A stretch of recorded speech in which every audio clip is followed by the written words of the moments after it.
What up? What up? What is up? How is everyone doing? Hello, it's me. Hi, I'm the problem. It's me. We're going into BDS Fnatic today, covering the 5 games in a fruitful manner. After yesterday's very, I'd call it eventful stream, solely because I was very much out of it.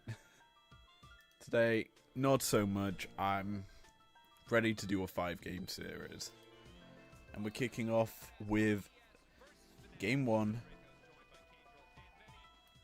Get into draft. BDS started on the blue side for this one. And Fnatic head to the red side. Bans coming out so far.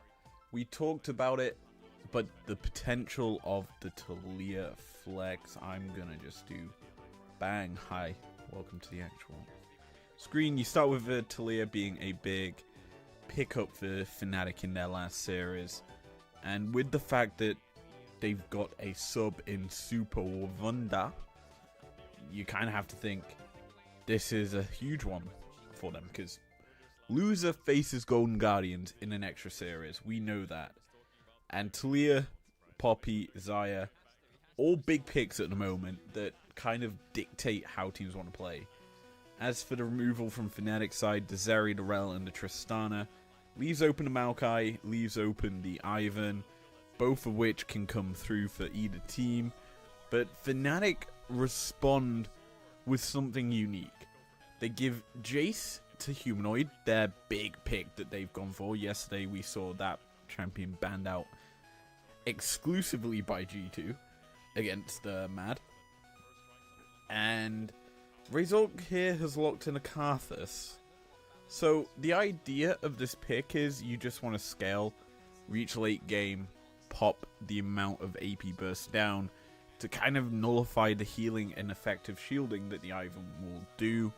You also can just be aggressive, be aggressive, something not many champions can get away with. It's like a Scion. Wonder, given on duty for his first game back on the stage, is not what we'd expect, obviously. But they want to keep safety in the top side. And they want to basically play around the rest of the map, not having to worry about Wonder getting caught or basically punished. As for BDS, they lock in the LeBlanc and the Renekton, as they just get a nice combination of champions. Renekton's going to have constant push on the top side, and LeBlanc will have her own sort of good dealings into the Jace early. It's when the poke starts to be thrown down by Fnatic, which they have a lot of. Second ban phase, Kalista going to be removed off. Nyla and Sivir removed from Fnatic side. So a lot of ADCs are getting banned out here. Kaiser is up and available. And it's looking like a Kaiser angle for Noah or a Felios. Ezreal's also up and available. So there's a lot of good options here. Now with Rel banned, Rakan kind of rises up in priority as well. So we could see that banned. There you go. Nautilus is up and available. I'd expect that probably to be coming in here for Fnatic to provide a bit of engage. But it's actually going to be the Kaiser for themselves. Get that standard ADC pick in. And when we talked about the start of Fnatic's draft, we said that Jace has a lot of poke as the game gets on. So does Kaiser. So I think she's going to be indexing more into the AP build. And essentially being the Kraken Slayer into Nash's Tooth, and then having a hellacious amount of poke. The issue is, she's going into a Cog Braum, and Braum is the most ideal champion in dealing with poke. Them Shock Blast, the Void Seekers, just will be negated by Braum. What's more, so will the Call of the Force God if he gets his shield in the right place. That is such a huge pickup for this BDS roster. I think they realistically should have banned instead of the Sivir or the Nyla. I think that would have made a bit more sense here instead of allowing it through. to BDS. Last pickup of the draft was Nautilus. No surprises there. But the drafts overall, Fnatic have a clear we want to poke you late and also chase you down and lock you up with a lot of good pick potential. Issue is, BDS have a lot of sustain. They've got their own respective high amounts of damage as the game gets longer and longer. That essentially BDS outscale Fnatic. Even though I would say the scaling is fairly similar, I still think that BDS outscale. You look at the champs, they just look like bigger, bulkier threats. But hey, it is what it is. I'm also gonna just there we go. Hi. That's a bit better. I haven't done a stream like this in a while with the webcam on, purely because I've been a bit... Well, yesterday you would have seen something scary. Anyway, we'll get into draft, and you know, this is gonna be fairly interesting because Fnatic are kind of wanting to force early plays, even though they have a Karthus who just wants to power farm. That's the goal of Karthus, is power farm, get high amounts of AP, and just burst out targets with the Requiem. Whether or not he gets them stages, of note, it's interesting he's gone first strike, so he may be looking to make some early plays. He hasn't got the Dark Harvest though, which is something that you do see normally on Karthus's. Reason is you get the extra burst damage, the extra scaling on your abilities, and it just pops so much more than what the first strike will do.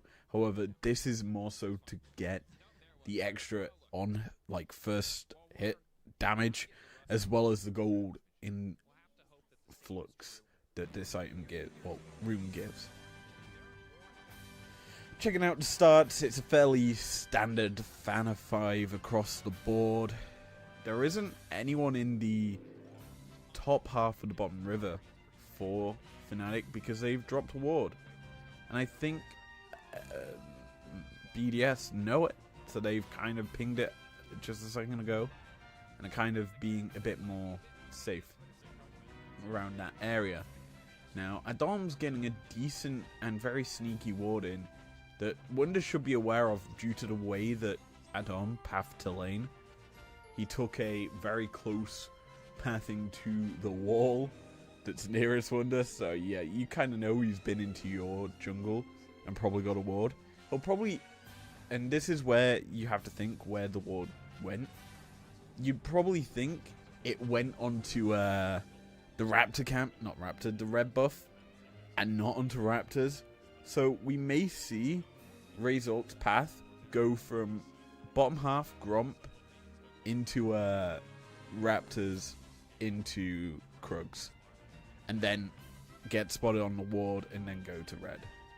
That might be his pathing overall, but again, it's a very interesting thing because the thing about Karthus is he's very heavily mana like reliant. He needs it to kill things with his Q. He has a ticking mana gen draining E. He's actually gonna realize his Raptors have been stolen. Or he started Raptors, went into... That's a weird path if he did. He's wrapped around and he is now spotted on this ward. Actually very nicely timed by Adam to kind of track the last camp taken by the Karthus, because let's be honest, junglers kind of know timings of champions, so they know how long it takes to go to full clear with the champ. So the fact that they're seeing him there, they know that he's on his last camp. Plus they'll also see his CS. That's another way of knowing. But hey, it is what it is. Jungle clears early are very interesting because after the first back, you kind of start to see the item differentiation and what pathing the champions are going with their items. So Dark Seal picked up for Sheo leads me to believe he wants to go for an early play. versus the Amplifying Tome and Sapphire Crystal on Razork. He's essentially looking to just clear. He's got no reason to go play for lanes yet, as he knows his laners, they do alright early. Sure, the mid lane's a bit of an issue, because LeBlanc will have constant pressure and push. So we may see Razork go there, place a slowing gate and try and get a kill, but he hasn't needed to. In fact, all lanes are pushing in favor of BDS right now. So you'd be thinking Razork needs to make a play. And I would say he would, but the lanes are winning in favor of BDS and they're playing very safe. Look at the fact that BDS have secured so much vision here. They got the ward there and the ward here. They're essentially knowing that basically you're not allowing an avenue into the bot side jungle for Razork, meaning he can't come through here without being spotted. While he's not on vision, you know he's up on this top half. So Crowny and Lobrov can play extremely aggressive, as they've done, until this point where they've spotted him, and they can essentially back away, crash the wave in first, then back, get a nice juicy reset. Because, let's be honest, we haven't seen one yet from the Cog, who is quite mana reliant as well. He's getting quite low on that resource, and he's actually going to get a nice back off here if he takes it. But he's not going to. Karthus is coming in to try and make a play, but that's just a sacrifice. Nautilus just dies. Like, I understand you want to try and turn around the pressure, deny it back, and like, or get the first blood, mainly first blood. But that honestly sucked out of Fnatic. It was a lane gank that was spotted. So, Razork reaches level 5, flash forward. He targets the Braum who's got his Unbreakable up, while Noah is firing shots into Crowny. Like, just bad targeting by both the Fnatic bot laners. They clearly did not go for the same target and kind of gave over an easy kill for it. And 2, it just wouldn't have worked anyway, because Razork just walked straight through lane. He didn't really impact it, and he's now put himself in a bit of a difficult situation because he's going to start to fall behind the Ivan. And he is up in CS slightly, but the Ivan still has more of an impact while not even making any attempt at a play. Now, itemization wise, Lost Chapter picked up for Karthus. It means that he's able to clear out these waves a little bit more easily, clear the jungle because he can, every time he level up, get a bit of his mana back. He's also got himself the Dark Seal to match the one Ivan has, so he can honestly start to drop these ults now that he is almost level 6, when he gets that, I should say. When he does, as he's already forced to burn his flash because Ivan's a level ahead. Yeah, Ivan is a level ahead. Well, no, they're both level 6 now. That graphic really did me dirty. But essentially, because Ivan can just bully out the Karthus early game, it just becomes very hard for Razork to kind of jungle. And I think we'll start to see it as bot lane is going to be a very contentious point, especially considering First Blood went over to BDS. They're able to get themselves some gold, and more importantly, the kill went over to Crowny. That is a huge thing, firstly, because Cogmore getting kills early means he's gonna scale quicker, hit his power spikes, and just honestly dismantle opponents. And so we kind of have to think, okay, well, if Cogmore is basically matching the scaling of the Karthus. What can Fnatic do in order to slow that down? Simply put, it's very hard to. You need to have a gank. And I'm not saying just a straight Razork gank. I think you need to bring multiple members down to the bot lane in order to make a play. As topside, we know topside's kind of lost. And this is where I think Wunder should be looking to play a bit more for the team. So I'm going to go a bit off topic here, but after this series, Wunder stated he tried to fill the role of what Oscar Rinin does for the team and not play his own game, essentially. And if I was him, I would have honestly have sacked his lane and gone for a dive. Forced a turret dive. Because right now, look, Razork's just hovering, guarding his bot lane as they try to push the wave in. He's not getting any advantage. He's trying to steal away Krugs, which is the first bit of an advantage he's trying to get. He's going to actually succeed at that. But, like, it does feel like the Fnatic bot lane just are a little disjointed in this game. It feels like the picks just get outscaled and outbeaten, and they've lost the early game off of it. Like 700 gold advantage right now for Crowny over Noah isn't too much, but in terms of itemization, when the Kog'Maw gets that first item, which I believe he's going Bork, it looks like. I don't know. It's a weird first set of items, shall we say. I believe it is Bork, though he's going. He should be able to match the static shift that Kaiser has. Or we see, as the game goes on, LeBlanc matching into the Kaiser because both have static shift. They can clear the wave instantly. That would be my expectation for how the game turns out. But for now,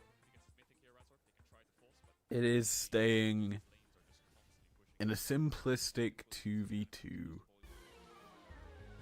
where BDS have control. So, we haven't really talked top. We haven't really talked objectives. But BDS, it's a trademark for them to get the first objectives of the game. They play through objectives quite heavily, as Show is just very good at securing them with his team backing him up. Obviously, we saw the first Drake fall a few minutes ago, and then this first Herald they picked up.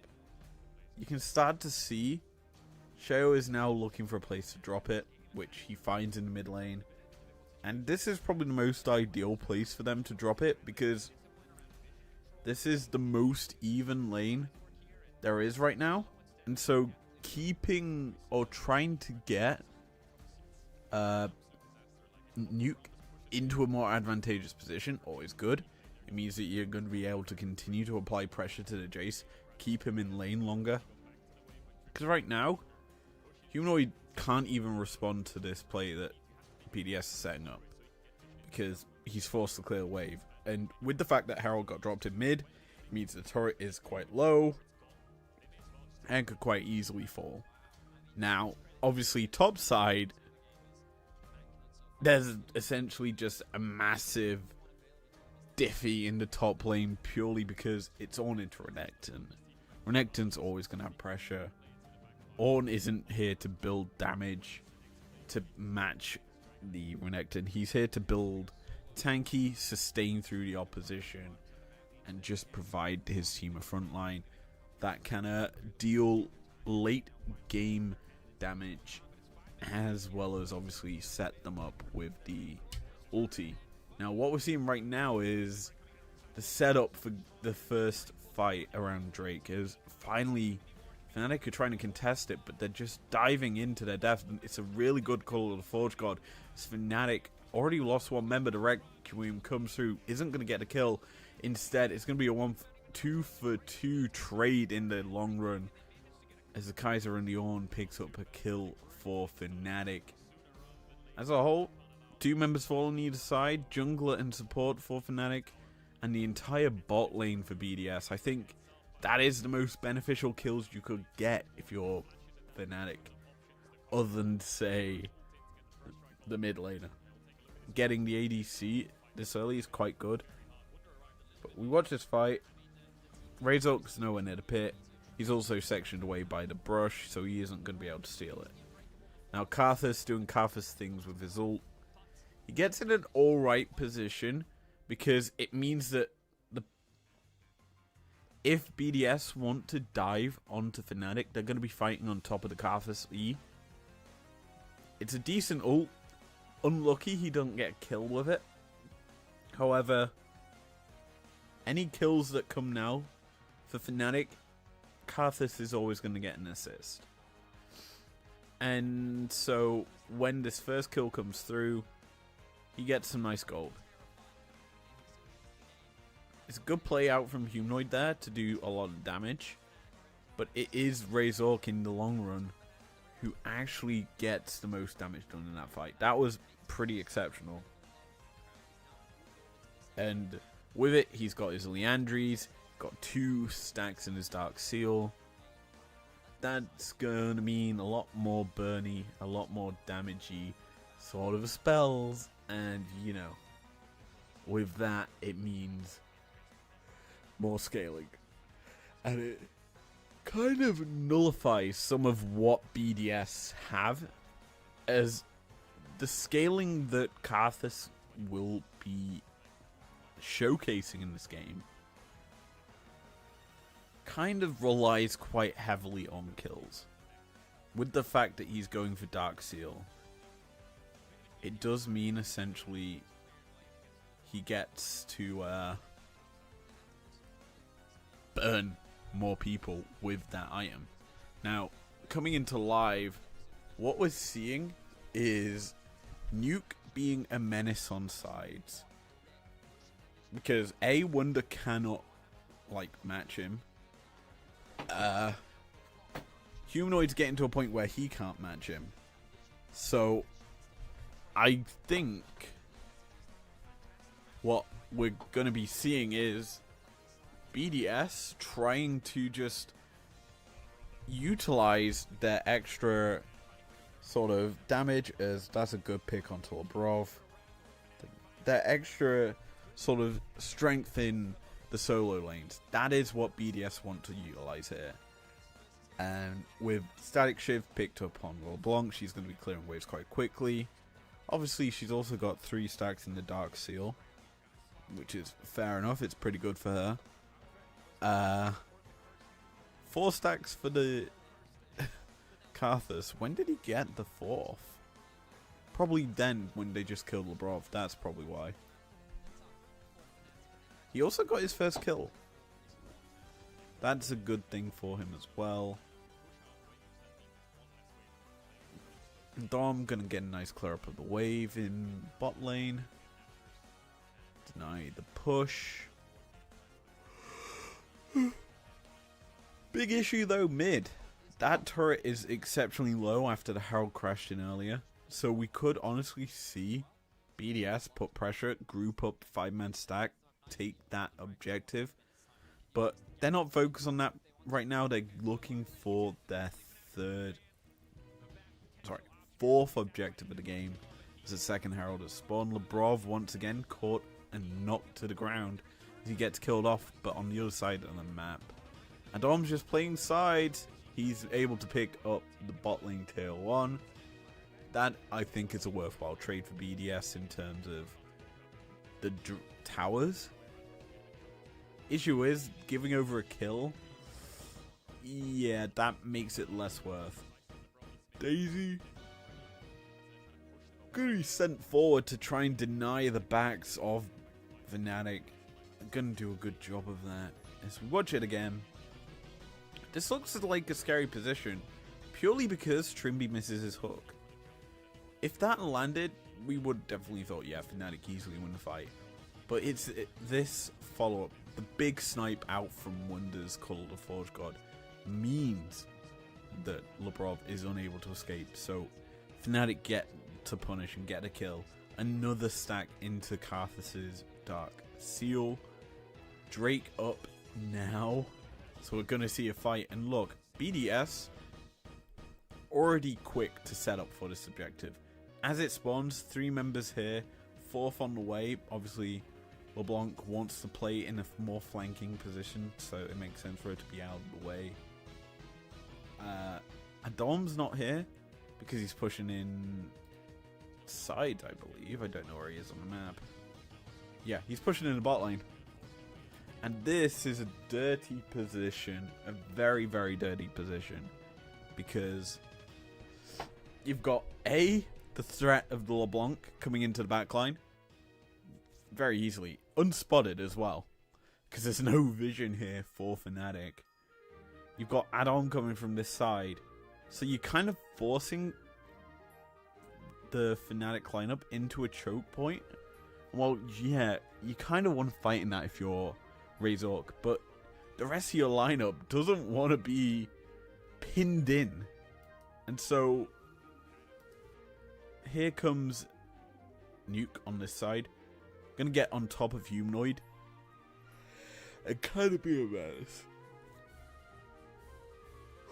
As for Adam, he's getting onto the front line as Trimby just gonna be sacrificed off.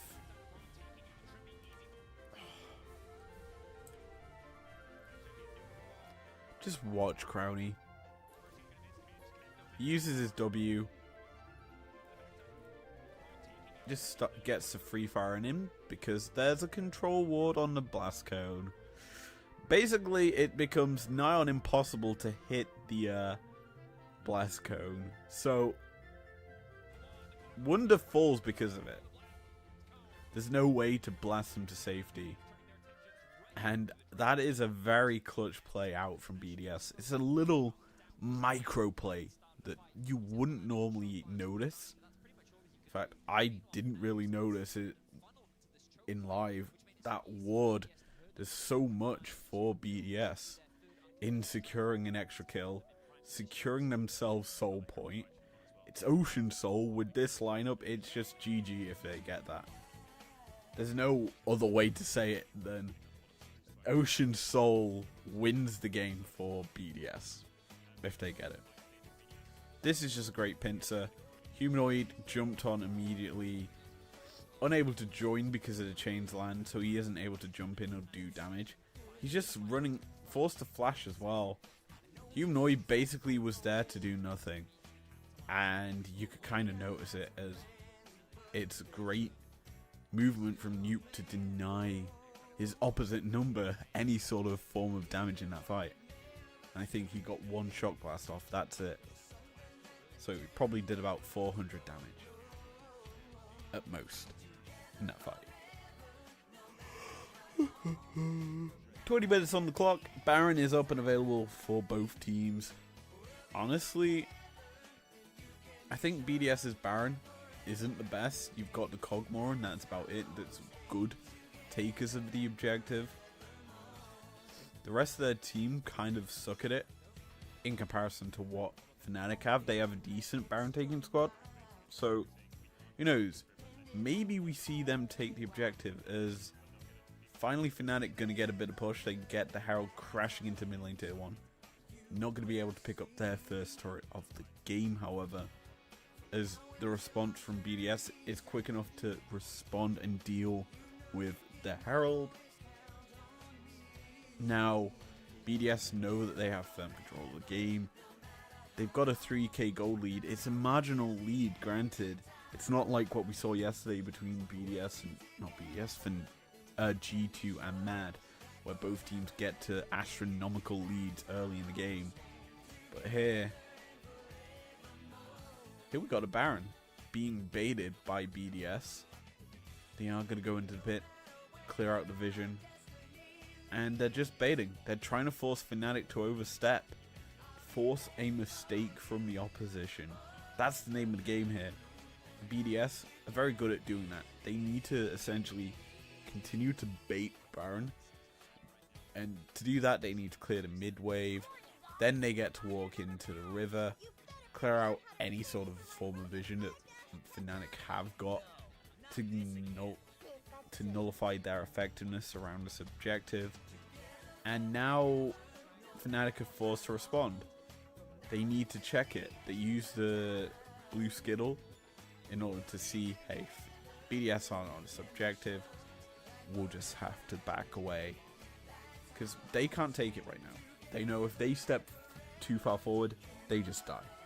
Because it's very easy for Nuke to get on flank. It's very easy for Adam to get on flank as well. Realistically, Fnatic just have to play this smart and safe. They're waiting for Ornn to get his ornaments in, looking for him to upgrade his team. That's the state of this game. When Wunder can start upgrading items, you know that his carries will start to feel a lot more comfortable. He'll probably look at upgrading Jace's first. Because I don't think Noah has a mythic yet. So I think he'll probably look at either Karthus or Jace for mythic upgrading selection. That's just my take. I believe goes at level 14. I tend to forget that because it used to be level 13 and then they changed it all for some awful reason. But yeah, when Wunder can start upgrading items, you definitely should be expecting to see the big threatening carries of Fnatic start to fire in a lot of damage. But guess what? 30 seconds until Drake, and already BDS setting up the vision that they need to control the objective. The great thing for them as well is Adam gets to push inside. Tier 2 in the top lane already has the blue minions crashing into it as Lebrov goes a bit too aggressive. Forced to back away. No one's going to really step too far forward from either team. So, as Nuke firing in, keeps trying to poke down the target, is on the site, and Ornn gets caught out. But here is Crowny. He is free firing into Wunder's health bar. It's trying to force a fight out from Fnatic. Wunder going to back and TP back into this play. As the static shiv, not going to be procced, so Wunder gets to go back. He gets the TP in. TP straight into the mid wave. Ready to go is the Fnatic top laner as the engage comes out from Trimby, but that is his own death sentence. The double kill goes over to Crowny. The Requiem is going to be popped, but the Redemption tops up the BDS health bars. It's finally going to be a trade as Noah gets himself a double kill, but it's Crowny. He's on the triple. He's able to keep his team in this fight, and it's going to be straight to soul for BDS. Just a clean sort of play from BDS. They force TPs, and Crowny just gets to free fire. The ulti from Trimby doesn't get used. It means that Crowny isn't forced to reposition. He just stands still. Great stopwatch as well to nullify any knockup from the Call of the Forge God, and because of that, he just gets to rain in the damage freely once his team is able to step in front of him. Honestly, a clutch fight by BDS. They continue to maintain control of a game that shouldn't be lost from this position. And Fnatic, you're thinking about game 2 right now. The only place they've got a lead is in the jungle. And that's because Ivan's kind of slowed down his clear. He knows he's playing support. He knows his job is just to keep Crowny alive in these fights. We saw what that can do in the last fight. And here, Baron is started up by BDS. They're wanting to get this objective. Fnatic are aware it's happening. They're looking humanoid. he's so far away from this. The Baron is below a half HP. It's dropping down below 5k as Nuke on the side looking to poke as the engage comes through from Tribby. He is going to be rooted in the front line, however, as that is so much damage out of Adams Renekton. The first kill of the fight goes over to BDS, and they're looking to just clean it up. Crowny fires in the shots. Baron has already been secured. Here comes Nuke just using the static shift, deny any form of escape to Fnatic, as BDS clean the floor in the fight, losing no one, and they get the big purple worm buff to boot.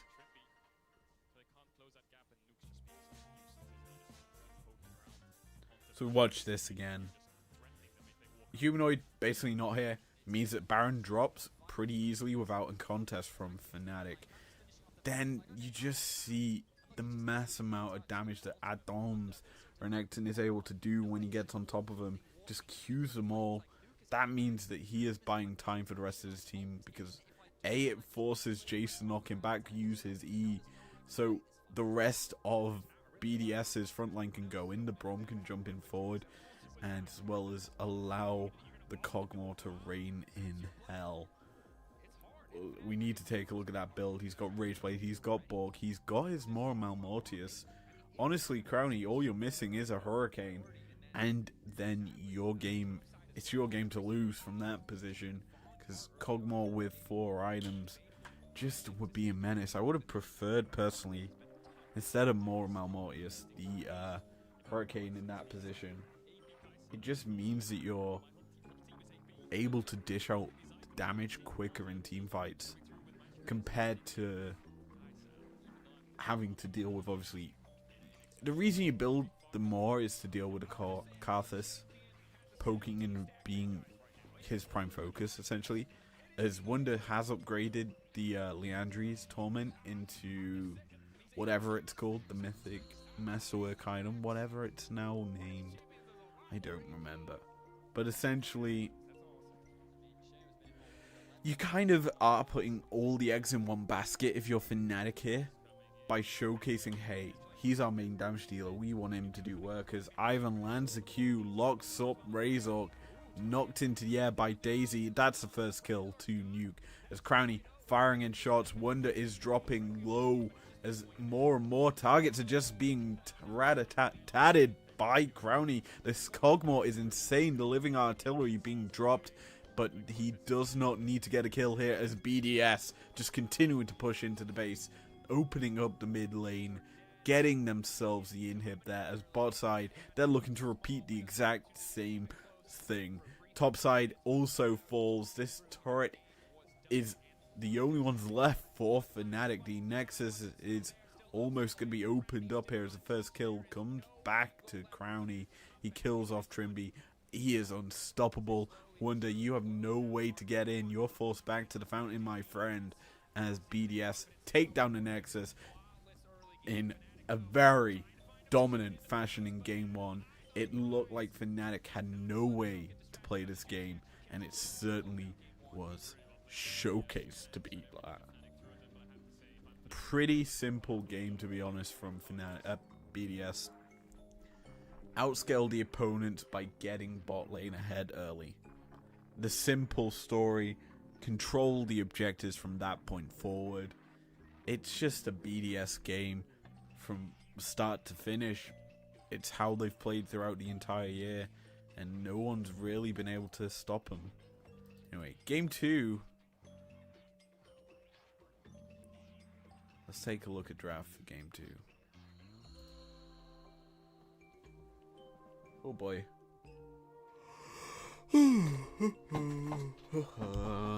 Game 2 draft, Fnatic finally go to blue. BDS on red. Talia, Rel. Standard bans coming out from BDS. Fnatic won't be the ones to ban them out.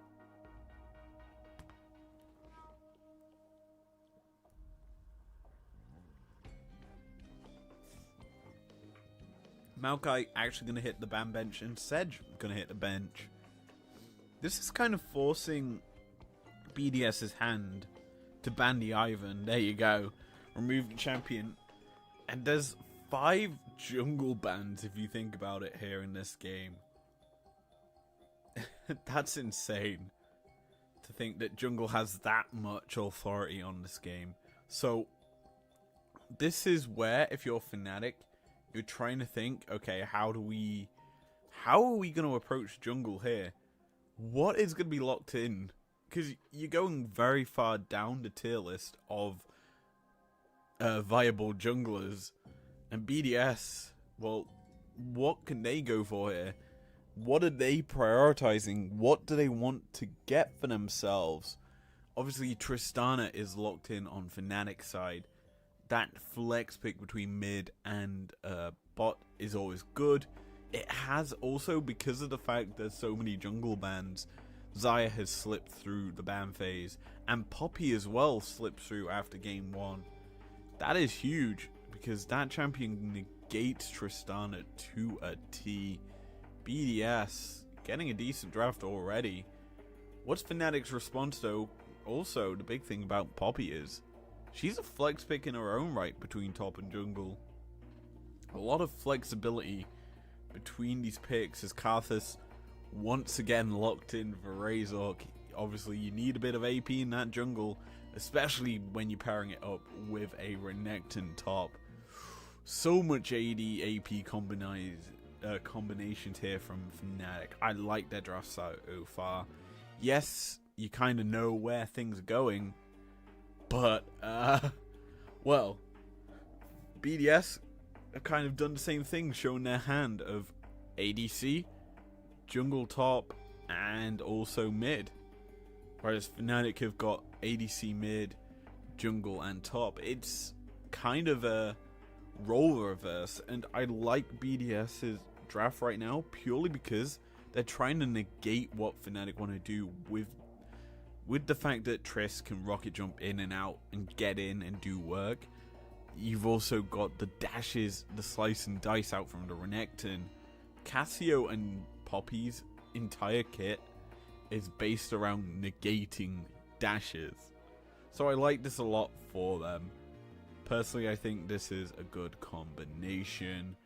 As second ban phase, Adom's Darius going to be removed from the field by Fnatic, and BDS going to remove the Ezreal and Nautilus. Looking like a Rakan angle. I'm going to say it. Unless Poppy is support, which is still somehow a viable pick, then I don't think we're going to be seeing... Okay, maybe we see it now as Rakan gets banned out. Kind of expected.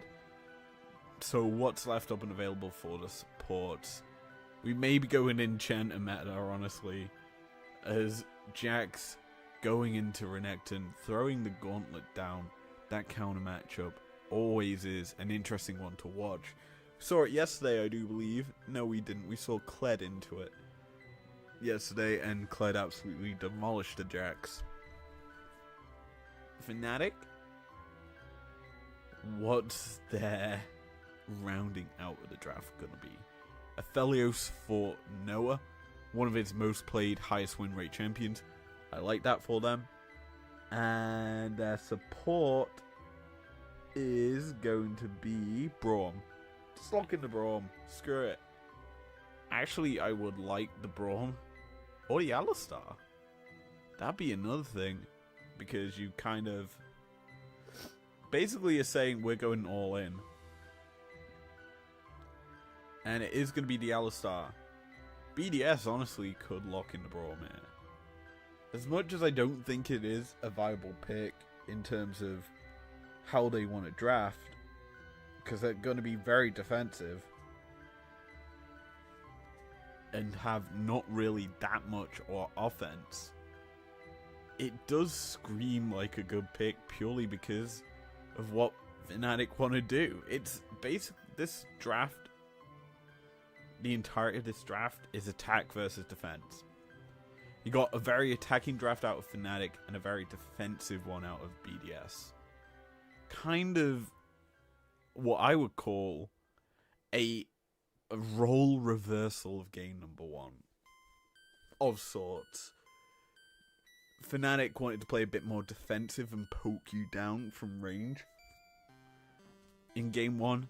And then BDS obviously had the more, so we're going to chase you down with the Ivan and just kill you with the Braum landing 1 auto so that our target can just shoot you down. Pew, pew, pew, pew, pew. That was how... That's how the draft went game 1 and versus game 2. Will we see the attacking team win out in game 2? Who knows, as we're going to head into game number 3. Personally, game 2, not 3. I'm wishing away time here. Personally, I think this is going to be a better game for Fnatic. They don't have to worry too much about scaling. And realistically, it just becomes who executes better. That's how I feel this draft is. Of note, I just saw my favorite item picked up by Noah. He's got himself a cull. So he's not looking to go aggressive. And with it being Azire as his opponent, and bear in mind, we kind of know, considering I've said from the beginning, it's a defensive draft out from BDS. The cull kind of just...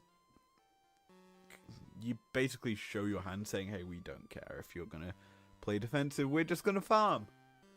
That's kind of how that lane matchup is looking, as Skittles are dropped, and this is better from Razork. Early aggression. Gets himself some first strike gold. No, yummy, yummy, yummy. Love a bit of first strike gold. Now, big things to note is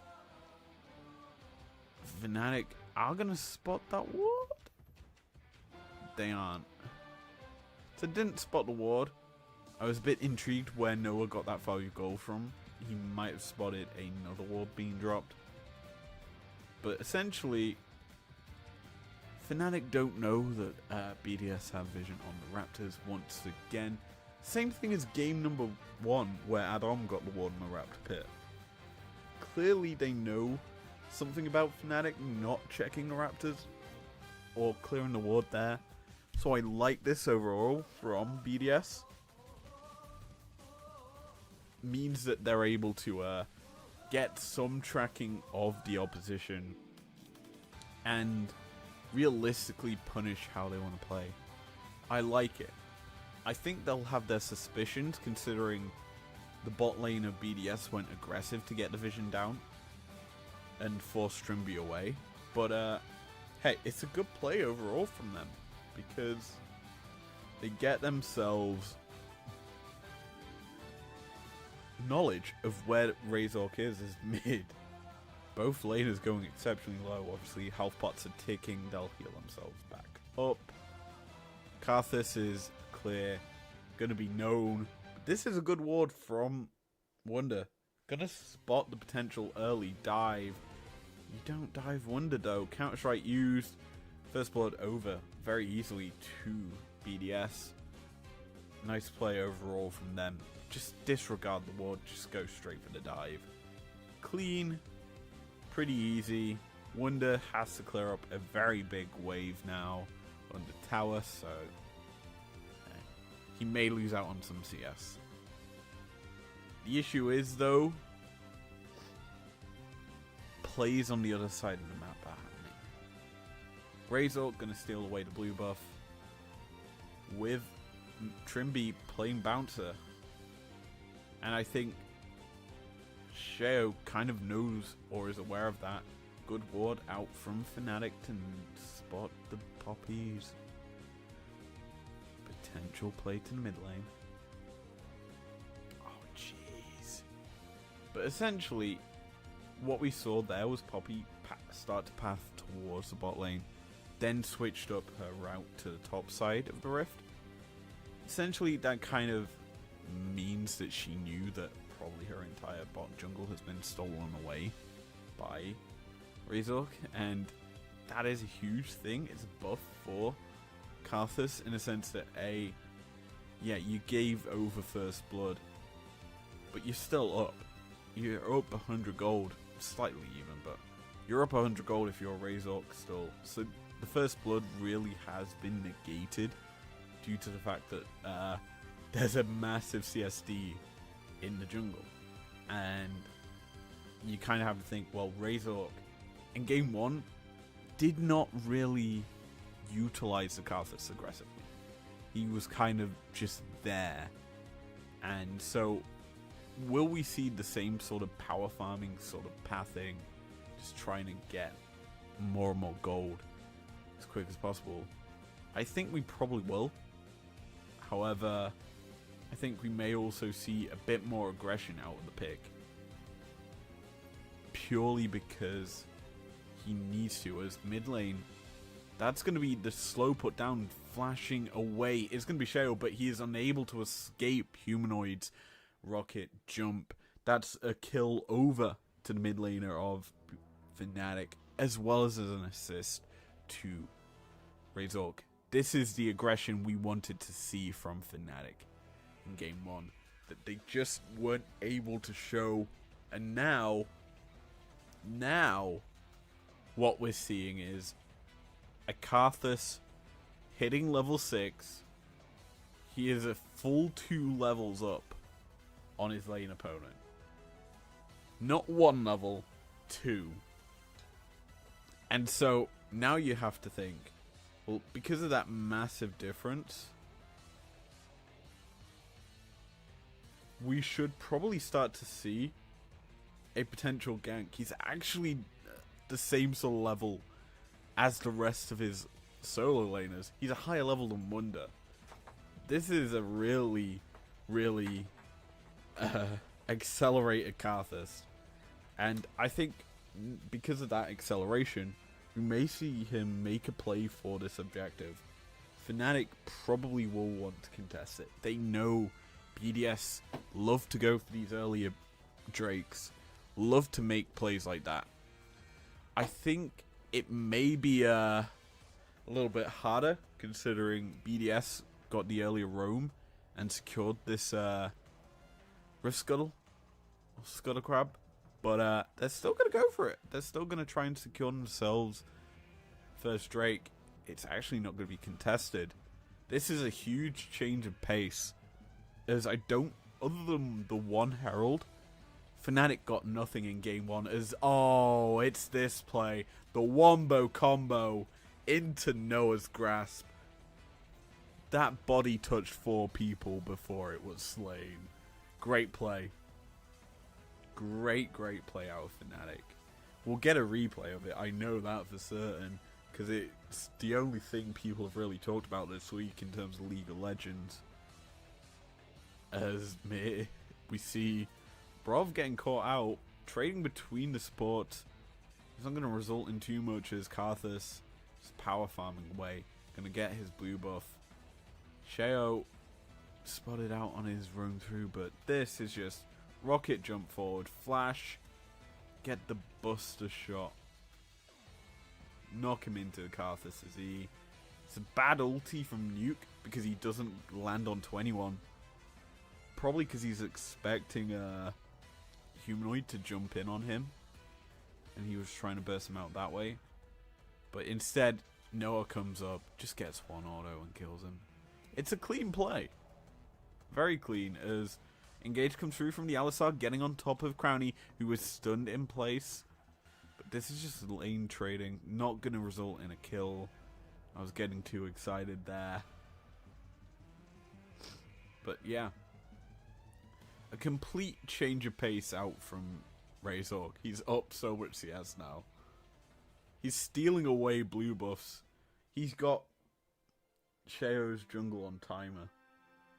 And this bottom half of the map has not been the poppies for such a long time.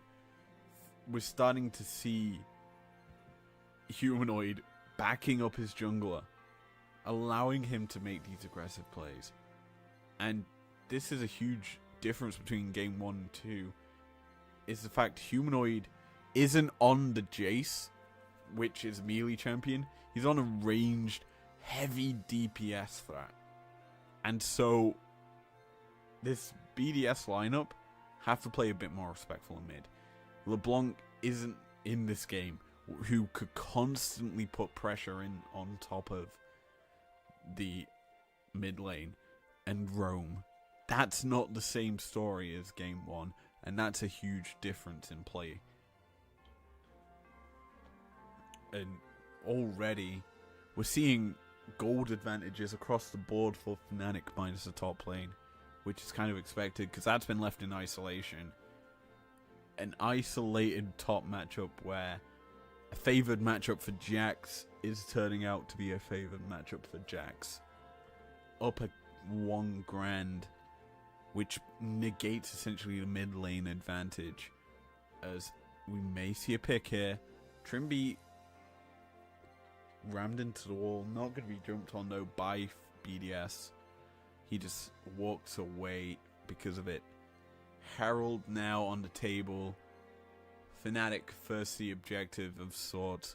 Liandry's already picked up. That's going to be the Moonlight Vigil. The Gravitum rooting down BDS in the mid lane. The Requiem ticking, burning. Liandry's will get the kill onto Nuke. Razork gets a massive injection of gold here. He needed that. He's got himself a bounty. And so Poppy's chances in this game becoming less and less likely to have as big an impact as what Razork has. This Karthus is getting online. Leandry's picked up. Probably going to go back and buy himself a Dark Seal off that, because the mid lane tier 1 falls and the Herald will crash again. This is such a good game out from Fnatic compared to game 1. Just a lot more sort of proactive plays are being done. It feels a lot more like Razork is able to influence the map. That is such a good skittle. Just ticking away Sheo's health bar, forcing him to cancel his back as well. And that's purely because of vision, that Fnatic knew he was there, knew that they could kind of punish him. Now, this top dive possibly could be disadvantageous, as Adorm stunned under tower, forced to get away as the Q comes through from the Jax. But it is a trade as a 1-for-1. Wonder, that was a 2v1 he won out technically. As bot side, Rocket jumping forward is going to be humanoid. Playing with little to no respect for that Cassio now. Knowing full well his team's behind him. Razork's in the jungle. He's stolen another blue buff, I think. No, he hasn't actually. It looked like he was going to steal a blue. Maybe he gave it over to Noah. Who knows? But essentially he's clearing Sheo's jungle out on respawn. And because of this bot side control Fnatic have, BDS have been unable to get to these Drakes. And that's the second one over to Fnatic. Ocean Soul on the table once again. BDS. I said it at this point in the game for game 1. BDS probably starting to think about game 2. Because Fnatic seem to have firm control here. 5k up. The only issue is, for Fnatic, is BDS trying to play through Adam. Trying to keep Wonder behind. They sent 2 last time and Wonder traded. This time they're sending 3. With the fact Labrov is here. Turret plating's falling off soon. So realistically, BDS should be looking to force the issue early. As bot side, the explosive charge just deletes half the health bar of Nuke. As Labrov, he's caught out, knocked into the air. Razork gets a second. He isn't even going Dark Seal. He's got himself a needlessly large rod. Oh, baby. Either going Death Cap or the Magic Pen item. I forget what it's called. Shadow Flame. Oh, Wonder. He just gets a solo. Solo bolo. Oh, that timing. Good play or response from BDS, but Razork setting up kills across the map, getting Wonder an advantage in top, getting Humanoid a kill in the bot lane. What can this man not do? Just demolishing the opponents. 2 culls finished on Fnatic's side as well. A lot of gold being injected into them right now. And still, Sheo, he's kind of forced to play for the top lane. It's his only winning lane. And he knows that this tower is low. The objective bounty screaming in their face, but Trimby is here. TPs are going to come through, and it's finally gonna die. The tower dies, and so will Humanoid. Down he goes. In response, he does get the add-on, but here is the rest of Fnatic. The 3-member squad with Trimby stunning, locking Labrov up. Moonlight Vigil will do damage, but in the end, it's Razork to pick up that kill. And Fnatic, they respond to arguably the most obvious play that BDS could go for. Now, looking to push in. He's got 2 needlessly large rods. He's going death cap, 2nd item. What a mad lad. He's not even got fully upgraded boots. I love this build from Razork. So, 3-0-3. This is certainly more of a Magi's game. Anyway, Adam, he's like, okay, I need to kill this tower. Get the objective bounty.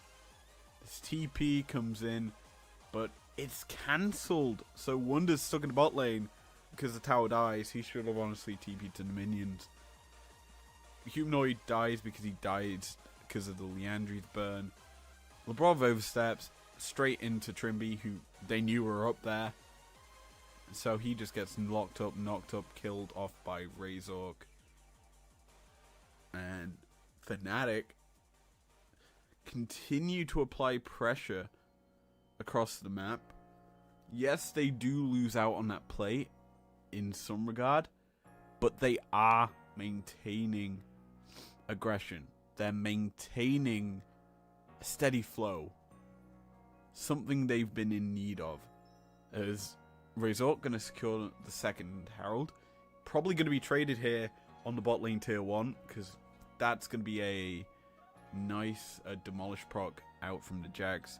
But it's also traded in topside. 2 towers falling at the same time. Somehow still favors BDS a little bit because of the objective bounty. But Herald was also picked up for Fnatic. So you kind of have to weigh these things. Herald probably will be dropped in the mid lane as Death Cap was just picked up by Razork. Yikes. Yeah. Actually, no. All the outer towers for BDS have fallen. So, my nose is so itchy. But Fnatic probably will look to drop that in mid before their soul. Because they're going to get the 3rd Drake pretty easily for free. There's no real contest from BDS here. And yeah, it's going to die. Boom. Objective secured. Maybe they go for the tier 2. Drop it down here in the bot lane. That would be a decent play. It's also on the wrong side of the wall. So good droppage there, I guess, because they knew they were going to kill the tower without the Herald. So now the wave's going to be crashing into the inhib. It's going to go... Whee! Actually will not be killed before it hits the tower, so a lot of damage chunking out the bottom lane tier 3. Rotating back to mid is Fnatic. They see a tier 2 very low. Diving under the tower, forcing Featherstorm out. Trimby gonna be dropped below a half HP, however. And now Fnatic, they've spotted Sheo. They know he's around. They're gonna chase him down, force him into a fight, as that's gonna be the ulti out from him. As, oh my days, the damage Humanoid can do is so huge. Noah is gonna kill off Crowny here, and this is where Fnatic win out this fight. They've already killed the damage. There comes Requiem. It's gonna just be a Symphony number 9 as Razork is on a rampage. Nuke forced to retreat back to lane. He's trying to heal up with them health pots. He was almost a 2nd casualty. And now, half a minute until Baron. We've not even passed the 20-minute mark. We watch this fight again. It's just really Trimby going aggressive onto Crowny. They know he's there. And so, actually it's Humanoid, sorry, that goes aggressive, gets in. Then Noah just comes flashing over, gets the kill onto his opposite number, and just frontlines. He gets killed off, however, and shut down, but the damage was done already. And Fnatic just absolutely demolished the fight. And still, the only place BDS have an advantage is the top lane. Oh, baby. Kind of have to think that BDS will throw more gold at Adam to kind of stem the bleeding, because look at the build diffs. Look at the jungle diff. Going Void Staff third is very solid. See, I would have thought you'd go Dark Seal. Realistically speaking, he should have gone Dark Seal for his like back item that he got for his first back. But hey, this game, he's certainly played aggressive. He's certainly got advantages over to Fnatic. This inhibitor in the mid lane will fall. Maybe a bit of a mistake, because that's a lot more gold that can go into the back pockets of BDS if Fnatic don't push the tempo of this game. And 20 minutes in, you have to think them super minions are going to be worth a lot for BDS here.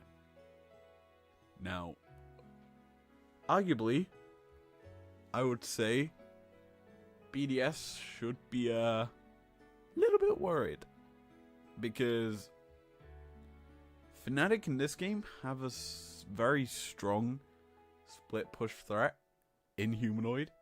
Game 1, the Jace was meant to be that threat, however he got shut down pretty hard. We don't need to talk about it. Here in this game, Tristana, such a speed demon at killing off towers. Oh, I'm frozen. Nice. But essentially, she's able to do work, killing off that objective exceptionally quick, comparative to what BDS can do. They've not really got any quick turret killers.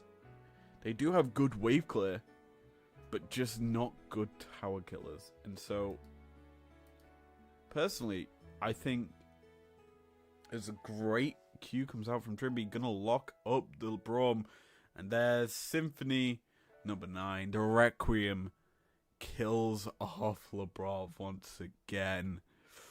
He knew he was dead. And Razor, he is feeling himself in this game as Gale Force going to force the Featherstorm and the Flash out from Crowny. Fnatic are on their victory march as they enter the base of BDS. They aren't, however, going to end the game. They're turning straight for Soul. Yeah, let's face it. Getting Soul, beneficial to them. They could even turn towards the Baron if they want to. However, all 5 members of BDS are back up on the map. Soul secured, though, for Fnatic. And I think they're heading towards the big purple worm.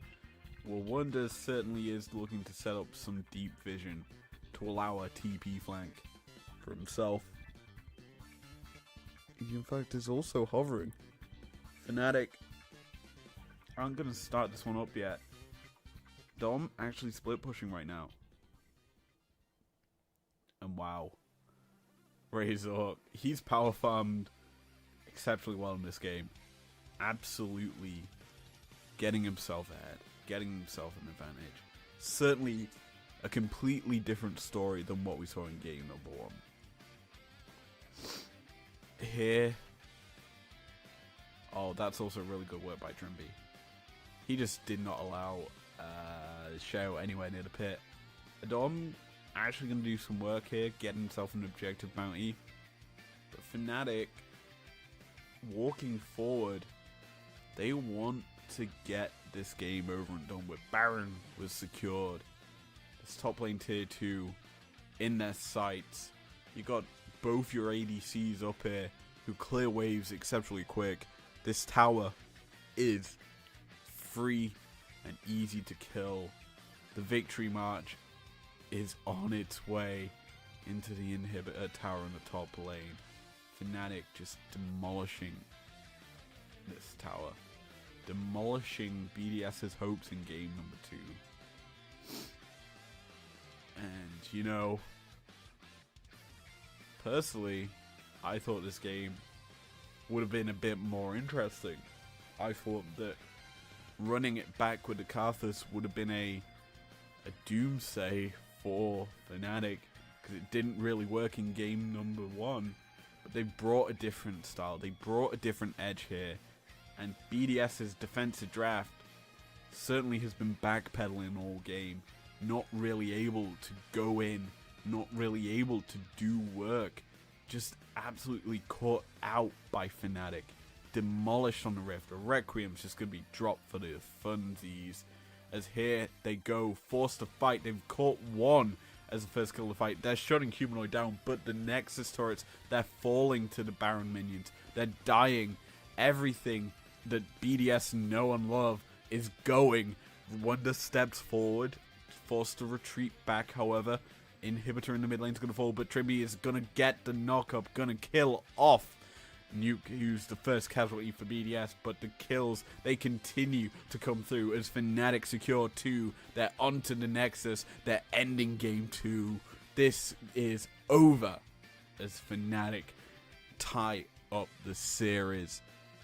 This game, a lot more convincing, a lot better from Fnatic. And I think compared to how game 1 went, where they were flat, they've certainly woken up here in this series. And personally, I think this is where we go to GOL. I was originally going to do the next 2 games and break them down. However, I'm not feeling it right now. I'm starting to feel really awkward. So I'm going to go onto GOL and show you the game here. There we go. Hi me. Essentially, this series went 5 games, which is expected, I think, because BDS started to pick up form. It started to do well. But the totality of draft changed considerably. Game 3, BDS banned the Karthus. It meant that they dropped the Rel ban, because Fnatic forced the ban. Surprising. But the rest of the bans come through. The Braum gets removed. That's the other big change from the first 2 games. BDS, the bot lane draft, certainly weird. The issue that I've seen so far in this series from BDS that I think continued to happen was Labrov getting caught out. I think that's a big story. Game 2, not so much. 3, not so much. In fact, he had the least amount of deaths on his team. That's probably a weird sign that your support has the lowest amount of deaths compared to your ADC, who had the most. That kind of tells you that either A, he's not doing his job in peeling, or B, Fnatic, which is more than likely, just were able to get the picks onto the right target.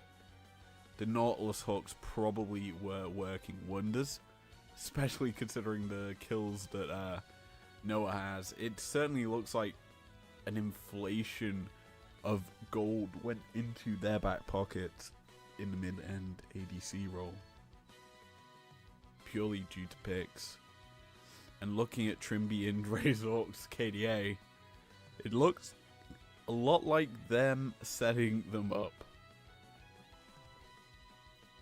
But hey, this game, game 3, it was quite even. Got to this point where BDS were kind of doing okay. Then the Masters swing at 22 minutes. that led to the first Baron for Fnatic, that led to them just crushing the game.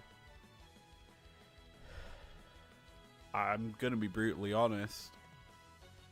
Looking at it, it certainly feels Fnatic favored with these drafts. Like this draft in particular. You've got safety with the Ezreal and engage with Nautilus. It's a bit of a decent engage sort of pick comp that Fnatic have. I think that this game, if I remember correctly, was close until it wasn't. A simple way to word it, but essentially both teams had a sort of traded gold lead, and then around this point it just started to wibble and wobble because BDS managed to poke an advantage here around Herald. Probably got themselves first tower, yes they did.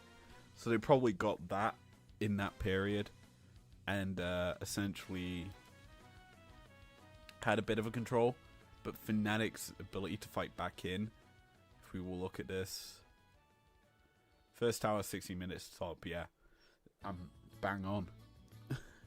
Essentially Fnatic's ability to fight because the right people had advantage. You had the plate gold exceptionally in Fnatic's favor, so they had more gold up until the tower fell. So Fnatic always were quite even with BDS. It was just essentially when it came to fights, Fnatic dominated, as you can see by the timeline, and that just led to a lot of control. I think Razor had a good series being able to pick off Tristana in this game, and so when we get into game 4,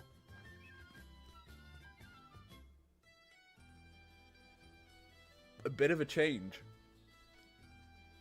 Fnatic lost, and I should also point out Fnatic beat BDS on red side, so that essentially the advantage BDS had of starting on blue no longer mattered. It was basically what we like to call a breaking of the serve if you're a tennis player. They broke the serve of BDS. Simple as. It means that they didn't care about blue side, and when they get blue again, they're going to win. Because blue side's so dominant, as you can see here. Another blue win. If Fnatic won this game, then, or lost this game like they do, they go to blue on game 5 and win. Because they're stronger on blue. Everyone's stronger on blue side. It's just the fact that if you're able to somehow get a win, it's because you just outdrafted them. It's a lot about this meta, is outdrafting the opponent. And I think the issue is, with there being like 2 or 3 OPs you're forced to ban, like on red side, like the Rel and the Ivan in this series, you kind of don't have the liberty to free ban. Plus you're picking second, so the most OP champion's always going to go over to blue side. That's the story of it. And blue side then gets a free counter pick. Because let's be honest, if you're getting the most OP, the counter picks don't really match up. They're not always as strong as the opponent. And so blue side always will have that advantage. And we look at game 3 and 4's draft, they look very similar, minus what I would call the ADC pick, because Crowny's the one who ends up on the Ezreal. Don't ask me the pick order, but essentially it's a lot better for BDS in this game, and you can tell by the KDAs. Completely different story. And they're able to do work here. Adam gets a lot of CS, but he actually gets out CS by Wonder, who doesn't get a kill. It's involved quite a lot, though. This is just, yeah, this screams essentially Fnatic trying to force the plays early to control the objectives, but lose control of the mid game, and BDS then just snowball up, going objective to objective for the rest of the game. They get, it's a 3 Hexdrake Soul as well. Sorry, 4 Hexdrake Soul. That's the beauty of a power spike that you get from that. And yeah, BDS get more plates as well. ADC diff, yeah, explains a lot. Ezreal just is able to poke down and do a lot more damage comparative to Noah. This game doesn't scream surprising, to be honest. It looks like a standard blue game, to be honest. To me. Game 5, last one of the series. Fnatic get to go to blue, and the big ban change up is Tristana removed and Karthus by BDS. Means Ivan's up. Maokai removed by, yeah, Fnatic just outdrafted me. It's probably first pick Ivan into Xayah, Renekton. Then second phase you lock in and Nautilus Syndra together. That's probably how it went, and Humanoid flipping heck went very well off on this pick. It's a dominant performance this game, it looks like, from Fnatic. And yeah, zero real control for BDS throughout this game at all. It was just even. Then Fnatic pushed the tempo when we got to late game. It became less of a objective control game because they split objectives so often. And BDS essentially couldn't play their sort of style. Humanoid just popped off on the mid lane pick. That's the simple way to word it. And it's not like Nuke did bad. He got kills, CS well. It's just Humanoid did better. That's a simple way to word this game. And how we end the series. Thanks for joining me today. Predictions will be on Friday. Actually, no. We're not doing predictions this week for the finals. Because it's only one game. We're doing it now. I forgot about that. So, last game, or last time. Ooh, I should probably add this to the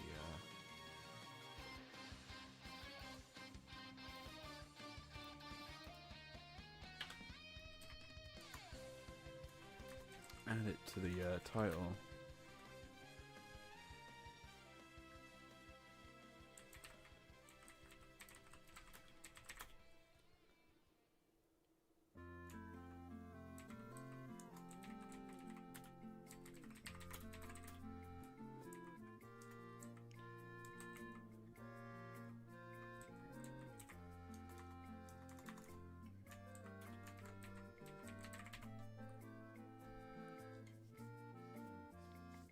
So, there we go.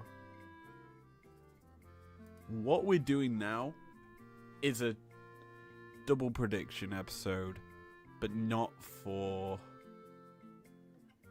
just season finals. If you've seen the video or the stream today, you've known that there was essentially a third game happening on Friday. And that is EU Masters. And we're going to be predicting the Movistar Riders K-Corp final. Best of 5 between KC. Not the first time we're covering K-Corp. And M7. I think we've covered Movistar Riders before. But this series, it's the first seed from the LFL taking on the LVP first seed, I believe. But yeah, the Spanish team versus the French. This should be a interest. It's going to be an interesting one. So I'm going to say this right now, 3-2. And it's hard to bet against K-Corp. And I'm predicting K-Corp winning. I think the fact that this team has never lost a final whenever they've been at the EU Masters. This team is dope. I think that legacy won't last much longer, however. But I've got to predict them here. They're on home soil as well. There should be a K-Corp win 3-2. That's my prediction. Home soil victory for the French squad. And personally, let's be honest, I think the big difference is going to be in the bot lane.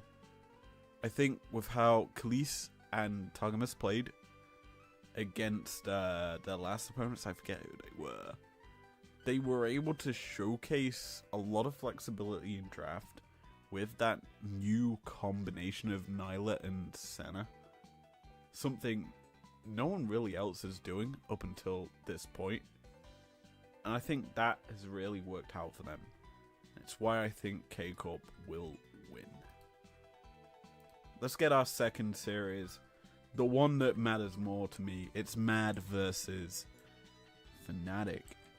Oh baby, that's gonna be a good one. I think we're gonna see what people are expecting. People expect Mad to choke. They somehow beat Excel. That's the biggest surprise. I think both Fnatic and Mad are very similar in styles and players. I think that pays a lot of dividends in how they want to attack the map. So I think it's going to be quite close overall. So 3-2 is the easy way to word it. I think we're getting 5 games, and I think we're getting a... Also, I like how I predicted the series correctly, by the way. Last weekend, I got 2 perfect predictions. There we go. But yeah, I think this is going to go 3-2 to Fnatic. I just think they'll out-edge him. If Oscar Renan's playing, this is 3-2 to Fnatic. But this game that we're going to see screams a similar sort of story to what we saw a few minutes ago between BDS and Fnatic. It looks quite similar. That's my ideology of this game and this series. It is my own take and my take alone. Anyway, I'm going to end it out here. Thanks very much for joining me. If you enjoyed it, leave a like down below. Subscribe if you want to. I'll see you guys for... We're not doing a VOD review of the IMIAS, as I just wanted to do a prediction for it. But I'll see you for the semi-finals, lower bracket final, whatever you want to call it. And then the final live stream VOD review, fun stuff. See you guys then.